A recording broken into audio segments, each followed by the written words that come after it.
30টা দাঁত যদি মাটিতে বেড়েও পড়ে যায় তাহলে তুমি ডেন্টিস্টের দ্বারের কাছে যাবা না। এত কম দামে পেতে দাঁত ব্রাশ করো কেন?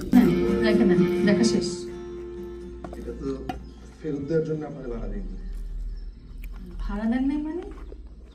এটা জয় আপনার উপহার দিচ্ছে।